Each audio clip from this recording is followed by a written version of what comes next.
श्री कृष्ण कहते हैं, कुछ भी बोलते समय ध्यान रखें, मुंह से निकले हुए शब्द वापस नहीं आते हैं।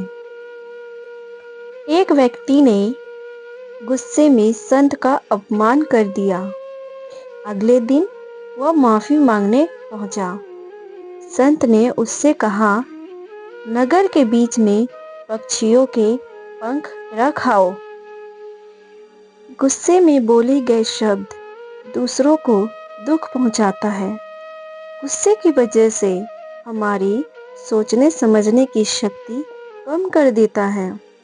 कथा के अनुसार पुराने समय में एक संत रोज अपने शिष्यों और अन्य लोगों को उपदेश देते थे।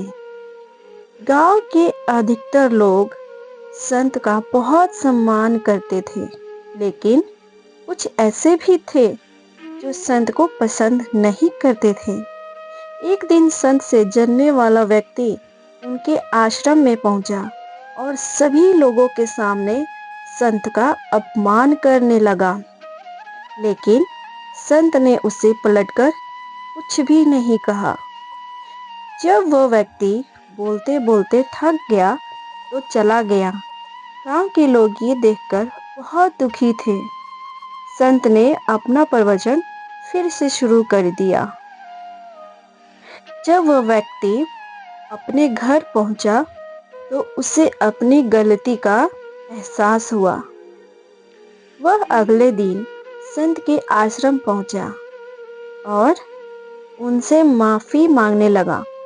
संत ने उससे कहा कि एक काम करो, आश्रम में पक्षियों के कई पंख बिखरे हुए हैं, उन्हें इकट्ठा करके यहाँ ले आओ। उस व्यक्ति ने तुरंत ये काम शुरू कर दिया। कुछ देर बाद वह पंख लेकर आ गया। संत ने उससे कहा कि अब ये पंख अपने नगर में बीच में रख आओ। वह व्यक्ति संत की आज्ञा मानकर नगर के बीच में पहुंचा और सभी पंख रखकर संत के पास पहुंच गया। संत ने उससे फिर कहा कि अब एक और अंतिम काम कर दो, वे सारे पंख वापस लेकर आ जाओ। जब वह व्यक्ति नगर के बीच में पहुंचा तो वहां रखे सभी पंख उड़कर इधर उधर फैल गए थे। सभी पंखों को इकट्ठा कर पाना उसके लिए बहुत मुश्किल था। वह खाली हाथ ही संत के पास पहुंचा और पूरी बात बता दी।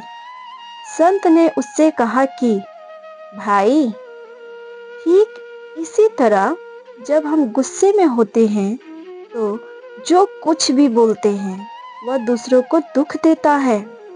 जब हमारा मन शांत होता है तब हमें गलती का एहसास होता है, लेकिन तब हम कुछ भी नहीं कर सकते हैं।